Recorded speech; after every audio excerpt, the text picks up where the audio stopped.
July 14, 1584, Delft, South Holland, Netherlands. A deathly hush falls over the market square. The crowd of spectators, usually rowdy during executions, are frozen where they stand, stunned into silence. Eyes widen in horror. Hearts race.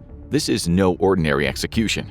Before them, the assassin of William the Silent, Mr. Balthasar Gerard, writhes in unimaginable agony, and now he faces one last excruciating ordeal before his final moments. Gerard has endured the torture that will one day become known as the most gruesome execution in European history. But we're sure gonna try to beat it on today's episode of the Infographic Show. The most painful deaths in history. The worst execution ever?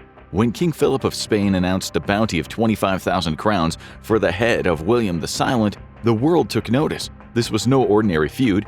William of Orange had become King Philip's sworn nemesis, leading the Dutch revolt against the Spanish rule, a rebellion that ignited the flames of the 80 Years' War. The stakes were high, the hatred personal, which was evident in the size of the reward, maybe around $45 million in today's money. To Balthasar Gerard, this wasn't just about the money, it was about securing his place in history as the man who brought down William the Silent. Gerard knew that William was in the city of Delft, which had been a hothouse of rebellion against Philip's rule. He was walking into the lion's den, and the lions would turn out to be extremely vicious. On the 8th of July, Gerard, disguised as a Protestant refugee seeking sanctuary, was spotted near the Delft monastery known as the Prinsenhof, where William the Silent was staying. On July 10th, Gerard sprung from behind a wall as William was walking down the stairs after dinner. With a pair of pistols, Gerard unloaded 2 shots.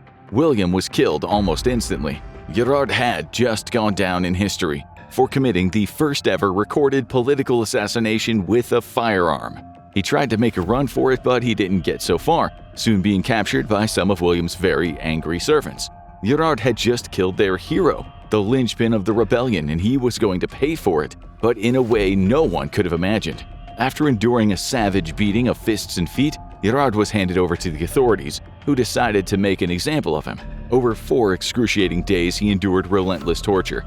Then they tied his hands to his feet, depriving him of sleep, and resumed their torment the next morning.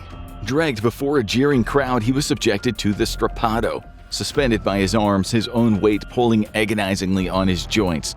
On July 14th, he was hauled off into the market square again. With a crowd watching in horror, the magistrates cut off his right hand, the one that had fired the gun, a grim warning to any who might follow in his footsteps. This is generally known as the most brutal execution in the late Middle Ages Europe, but the French might respond to that by saying "Tiens ma bière," or "hold my beer." Before we talk about that, let's discuss a more natural kind of super painful death. Don't mess with bears. The executions were designed to cause pain, but sometimes an accident can be worse, just like the death of the American bear lover, Timothy Treadwell. Tim wasn't your average person. After battling serious alcohol and drug addiction in the late 1980s, he found refuge in the wilds of Alaska's Hallow Bay on the Katmai coast. This was where grizzly bears, his favorite animals, roamed in the long grass and snatched jumping salmon from the river with their Freddy Krueger claws. Was hanging out with bears not dangerous? Of course it was dangerous, but Tim, who affectionately named the bears Thumper, Mr. Chocolate, and Squiggle, fancied himself as a real-life Dr. Dolittle. While he took some precautions, his world felt like a surreal Disney cartoon, where people lived in harmony with giant, angry grizzly bears. After 13 blissful springs and summers amidst his beloved bears, it became horrifyingly clear that Tim had pushed his luck one season a little too far. To the grizzlies, he was no longer a curious intruder, he was a human-shaped steak. And that steak started looking dangerously appetizing when the salmon run that year was poor, leaving the bears without fat reserves they needed for hibernation. While grizzly bears don't generally dine on humans, survival has a way of tossing diet plans out the window. That year, there was one bear that Tim had filmed on several occasions. He noticed it was unusually grumpy, its body mass index not ideal for the long winter sleep. It was already early fall and it was still scrounging for food. So, the bear solved the not enough fat on my body problem by having filet d'American, 2 hefty portions, Tim and his girlfriend Amy. Okay, so how do we know the death was one of the most painful in history? Well, Tim, the ever-dedicated documentarian, left his camera gear on and recorded the whole Grizzly thing. Tim's voice can be heard as the bear begins its vicious attack.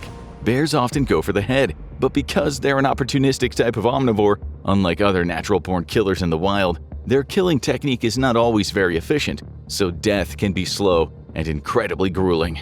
Grizzlies wield a bite force of over 1,100 psi, and they usually aim it straight at the face or the skull. If that doesn't finish you off, their claws certainly will, which really sucks when you're still conscious. At one point, Amy can be heard telling Tim to play dead. Well, Amy, that's easier said than done when your face is being chewed off by a giant beast. But Tim does play dead, and for a minute it seems like the attack stops, only for the bear to return for part 2 of the murder. The tape is 6 minutes long, and Tim screams for about 2/3 of it. This was definitely an extremely unpleasant way to die. Not one that we'd imagine you would choose on this list if you had the option. Let's now return to hardcore human ingenuity. Fit for a king. Anyone who dares lead the rabble against the nobility can expect to be made a gruesome example of. That's precisely what happened to Jurg Doja, aka the Transylvanian Braveheart, in July 1514. Doja had played a starring role in a very violent rebellion in which he impaled nobles on long spikes or crucified them, and now they wanted payback, an execution more extreme than anyone could imagine. It was decided that since he had led those peasants like he was a king, he should be killed like a king. After routine rounds of torture to get him to confess and snitch, they dragged his swollen and bloody body outside for the public to see. The next day, as a horrified crowd gathered, the authorities prepared their gruesome spectacle. They heated an iron throne over a roaring fire until it glowed a searing bright red. Then they hurled his naked body into the seat as pipers played a merry tune in the background. But Doja's punishment wasn't over. He still needed a crown. It had been heating in the fire, and once it glowed a menacing red, it was pulled out with tongs and pressed onto his head. But a king needed a scepter, and the authorities had prepared one just for him, heated to the same fiery intensity. As Doja sat slumped over, they hacked his brother to death with a sword. And then came the pièce de résistance. With swords pressed against their necks, Doja's former rebels were given a grotesque command: eat from their leader's charred body. After all, the rebels had always talked about the need to share, so now it was time to share their leader. If they ate, said the magistrates, they would be spared. 3 of them chowed down on the flesh as the crowd cried out in horror, and those who refused to partake were cut down with swords. The event has been called the most violent execution in history, but as you might have guessed, we think we can beat it. Let's move to China, where the authorities were experts at making executions last a very long time. The slow slicing of Chonghuan, Ling Chi, sometimes referred to as death by 1,000 cuts, was a go-to method of execution in China from the 10th century up until early 1905 when it was abolished. And that's a lot of years where there were a lot of executions, sometimes mass executions, in which men were tied to a stake and slowly had pieces torn from their body. Exactly how many pieces could be shorn before death is uncertain. The records show the man might have died quickly, but some cases state the victim might have been sliced for hours or even days. The executioner would usually start with the arms, the legs, and chest, possibly taking off a full limb, and finish with a stab to the heart. However, a more merciful executioner, or one who had been bribed, might choose to end the suffering with a swift slice to the throat. It all depends on how much the authorities thought the person needed to suffer. It seems the process was slow for the Ming Dynasty-era military general Yuan Chonghuan. His case stands out because the cutting lasted half a day. September 1630 was not a good time for Chonghuan. He had faced the Jurchen army at the Shanhai Pass on the east side of the Great Wall and failed to keep them at bay. To make matters worse, he was accused of being a traitor. Despite successfully preventing the invasion from reaching the walls of Beijing, rumors started to swirl that Chonghuan had secretly collaborated with the enemy. On the fateful day, the executioner deliberately kept him alive for as long as possible, using a sharp knife to hack off his flesh and remove various body parts. After half a day, Chonghuan succumbed to his injuries. He might have been innocent, but that didn't stop the outraged public from taking what was left of him and cooking it later that evening for dinner. It could have been worse. Li Si in the 5 Punishments. Slow slicing was part of the 5 punishments in China. These changed over the centuries, but generally speaking, one of them, the lightest one, was like branding in the West. But in China, they tattooed your head. This was a mark of shame a person would bear until the day he died. The second one was worse. That was when they chopped off your nose. The mark of shame and possibly an infection you wouldn't easily recover from. Then, things got really bleak. Number 3 was amputation, which could have been one of your feet or both, or even the removal of the kneecap. Survival was possible, but losing your feet in centuries past was never a good thing. Number 4 was emasculation, meaning manhood being lopped off, which would usually end with a job as a eunuch in the imperial palace. But number 5 was certain death, and usually a prolonged, drawn-out affair. Throughout Chinese history, it could have consisted of being tied to chariots by the limbs and having them ripped off. There was also beheading, sawing in half, and slow slicing. In the year 208, the Qin dynasty politician Li Si was subjected to all 5 of them. Accused of betrayal following the death of his emperor, Li Si and his family were condemned to the harshest penalties of the era. He was subsequently subjected to all the 5 punishments, ending with him being dragged out into the market square to be literally sawn in half. How long it lasted wasn't recorded, although as the saw cut through his body, he managed to whisper some last words in his son's ear. We're not sure how he managed this with a saw cutting through his waist, but the records state he said, "I wish that you and I could take our brown dog and go out through the eastern gate of Shanghai to chase the crafty hare." But how could we do that? Being sawn in half was near the top of the list of ways you really wouldn't want to die. But imagine, even with the sawing, there was the good, the bad, and the ugly. And that's where the Moroccan Sultan Ismail ibn Sharif comes in. Alas, poor Melek. The year was 1705, and a governor named Melek had been found guilty of joining a rebellion against the Sultan, a revolt led by one of the Sultan's own sons. Melek hadn't just tried to overthrow his ruler, he had seen to it personally that one of the Sultaness's cousins had lost his head. This cousin was Ali Bukasra, and his family wanted revenge. It was another one of those situations in history when a man had to be made an example of. The Sultan went to see his chief carpenter and asked if he had a saw that was sharp enough to cut through a man's body. The carpenter said, "Yeah, sure, no problem, but how do you want to do it?" The Sultan pondered that question for a while and he said, "Start with the head and saw down." On the day of the execution, a crowd of 4,000 gathered in the town square, including many of Melek's own relatives. All eyes were on the mule as it approached, carrying Melek strapped tightly to an iron chair.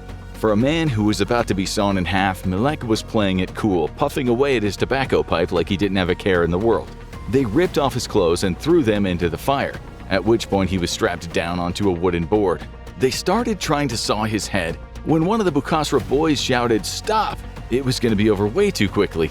He pointed between Melek's legs and he told the carpenter to start again. As for Melek's co-conspirators, they were let off easy. 300 of them were impaled on spikes, while 20 lead conspirators had their arms and legs sawn off. They were left to bleed to death in the marketplace as a warning to anyone else with rebellious ideas.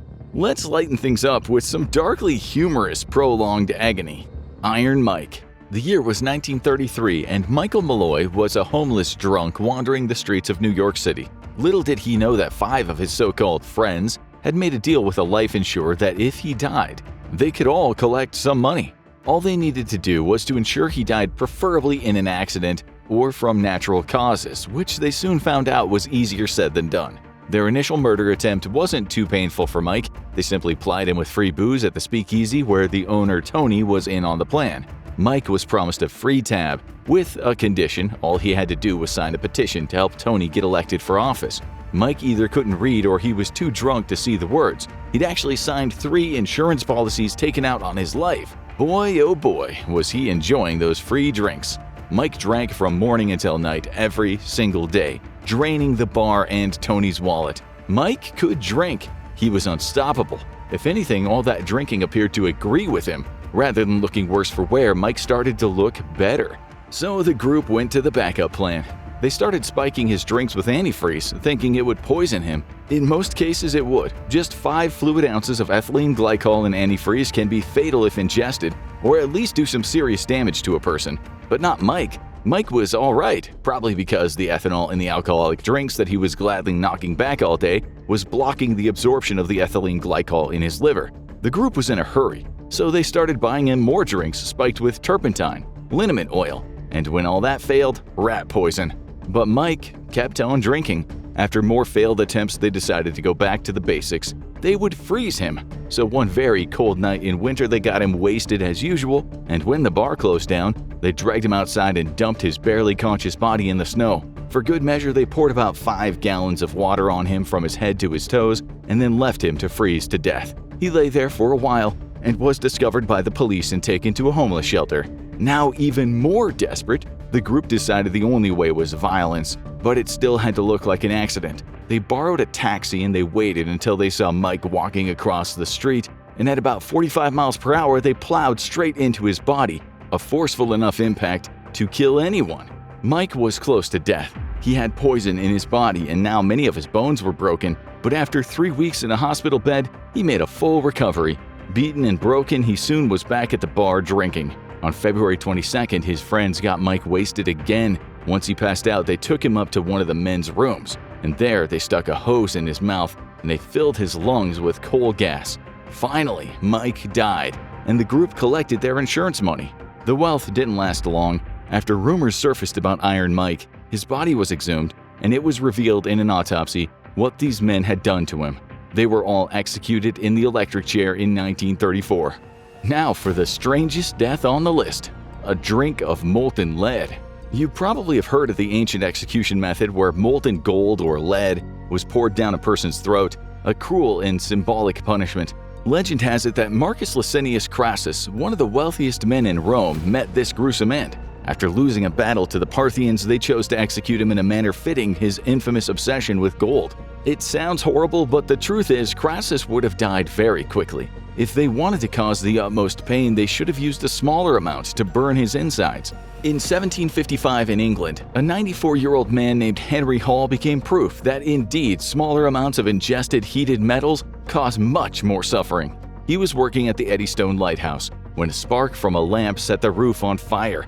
It was 2 a.m. on a cold December morning, so he did what he thought was best and he started throwing water at the flames. Thankfully, someone else saw the fire and soon people were helping put out the flames. The obvious danger here was bits of burned roof falling onto the men's heads as they threw buckets of water above them. Henry was doing that when he looked up to survey the damage, and drops of molten lead fell right onto his face, neck, and shoulders. Unfortunately, his mouth was wide open, allowing the superheated lead to travel down his throat and into his digestive system. But old Henry, who was tough as old boots, kept on fighting the fire, the one above him, not inside of him. The next morning, the men were picked up by a boat, and Henry was not looking so good. He was taken to see a doctor in Plymouth, where he explained in a very hoarse voice that he had swallowed a lump of molten lead, and it must have traveled all the way to his stomach. The doctor was skeptical, telling Henry he'd already be dead if that had happened, but Henry kept saying it was true. He said the pain was excruciating. The doctor wasn't convinced. He chalked up Henry's wild claim to the ramblings of old age and then sent a report back to the Royal Society in London. In his note, he mentioned the accident and he marveled at Henry's strength for a man of 94. Still, he dismissed the idea that Henry's extreme agony could possibly have anything to do with swallowing hot lead. Henry wasn't lying. The lead had torn through him. For the next few days, he lay in bed, sweat dripping from his head, the pain becoming more and more unbearable. He seemed to improve for a while, but then he was seized by violent spasms, and he died on December 6th. The same doctor, now a little more interested in the lead theory, conducted an autopsy. He found the lead inside of Henry's stomach. It weighed over 7 ounces, slightly more than a pool ball. For the medical fraternity back in London, the whole thing sounded unbelievable. They didn't think Henry would have survived as long as he did, and certainly wouldn't have been talking and moving around with his insides burnt out. So as you would, they practiced pouring molten lead down the throats of dogs and chickens to see what would happen. What they learned was that Mr. Henry Hall was indeed one tough old boot. Okay, so we promised we'd tell you about an execution in France that was said to have been the most brutal execution ever in Europe, even worse than what happened to Gerard and Doja. Sauter le requin, jumping the shark. On January 5, 1757, King Louis XV was just about to step into his carriage near the steps of the Palace of Versailles. Robert Damiens, a domestic servant, rushed up to him and plunged a small knife into his chest. The king didn't know it, but the knife had barely made it through his winter clothes. Still, there was quite a lot of blood, so the king called for a priest. He made a deathbed confession and told his wife about all the women that he'd cheated on her with. It soon transpired that underneath all those thick winter garments he was wearing, the knife had only penetrated about 1 centimeter of flesh. But this being an attempted regicide, the worst crime there was, Damiens had to be subjected to a very ugly execution. First, they wheeled Robert Damiens through the streets of Paris, tied to a cart. The procession stopped at the main gate of the Church of Paris, where he stood naked, clutching a burning wax torch in his hands. After repenting before the crowd, he was taken to the Place de Grève, a royal execution ground. Dragged onto a scaffold in full view of the jeering crowd, Damiens faced the executioner, Charles-Henri Sanson, a relatively new recruit with orders to ensure the punishment was as agonizing as possible. The sentence decreed that the next part was Damiens' arms and legs being tied to 4 horses. When the horses were whipped, it was hoped that Damiens would be torn apart, what was known as being quartered, but this was a botched job of the highest order. The horses tried, but Damiens, still screaming, remained in one piece. 2 more horses were added to increase the power, but still Damiens' body remained intact. He was in agony, screaming, pleading with them to finish him. The crowd, usually desensitized to such bloody spectacles, started whispering that the authorities had jumped the shark. This kind of thing didn't belong in a civilized country. It appears Damiens was still breathing, and it's believed he might have then uttered the words, "O death, why art thou so long in coming?" The entire ordeal lasted about 4 hours. Could anything be worse than that? Nightmare in Chernobyl. Dying slowly from radiation poisoning is without a doubt one of the worst ways to go. The wife of firefighter Vasily Ignatenko saw this with her own eyes after the disaster at the Chernobyl nuclear power plant outside the town of Pripyat in northern Ukraine, when reactor number 4 blew up on April 26, 1986. Local firefighters, including Ignatenko, turned up in the early hours of the morning to try to get the fires under control. They knew very little about what had happened, and they weren't aware of the dangers of getting so close to radiation. That soon changed when their faces turned pale and they began to vomit. This was just the beginning of the symptoms of acute radiation poisoning. The men were later secretly whisked off to Hospital No. 6 in Moscow, where they and the worst-hit engineers from the plant were being treated. One of the strangest things about radiation poisoning is the latency period. After all the vomiting, the men, while suffering from burns, sat around smoking and playing cards. They looked okay. On May 1st, Vasily's wife Lyudmila finally located the hospital where he'd been taken. A doctor explained that although Vasily might appear fine for now, without a bone marrow transplant his condition was certain to deteriorate, and his death would be both inevitable and excruciating. By that point, the latency period was already coming to an end, and the next part was horrific. Still, that day she and Vasily went up to the 8th floor and they watched the May Day fireworks together. He even bought her flowers. But that was as good as it got. Vasily had a marrow transplant from his sister, but it didn't stop the march of killer radiation through his body. Lyudmila sat at Vasily's bedside, wetting his lips as his skin started changing color in front of her. His body became distended, his hair started falling out, and gradually, as the radiation ate away at his lungs, he struggled to breathe. Then the skin on his arms started cracking, his legs swelled up and turned blue. He was in extreme pain, and the drugs the nurses gave him didn't work. By May 4th, he was a mess. He could talk but not stand. He knew he was dying. Other firemen in the ward were in a similar position. Herpes simplex was raging in their mouths, causing blisters. Their gums were raw from yeast infections. Their bodies were covered in ulcers. Their skin went from turning red to purple and finally a brown-black color which fell off in their bedsheets. Inside their bodies, the radiation was wreaking havoc, corroding their intestines and obliterating their lungs. In one room, a man convulsed violently in his bed, his fit so severe that nurses were forced to pin him down. 3/4 of the men who got bone marrow transplants died. Vasily died on May 13th. His body was too swollen to wear his uniform for his burial. The authorities wrapped 2 plastic bags around him, put him in a wooden coffin, and placed the coffin inside a zinc box. Now for a painful way to die that also has a silver lining. Laughter in the dark. On May 31st, 1410, 53-year-old Martin of Aragon, King of Sicily, was resting in his bedroom at a monastery just outside the walls of Barcelona. The portly monarch had indulged in a lavish meal, polishing off an entire goose, and he was feeling particularly full when his jester Borja casually strolled into the room. The king asked Borja where he had been. Martin was complaining about his terrible indigestion, but Borja cracked a ridiculous joke that sent the king into a fit of laughter. He laughed so hard he couldn't stop, and if the story is true, the laughter ended up killing him.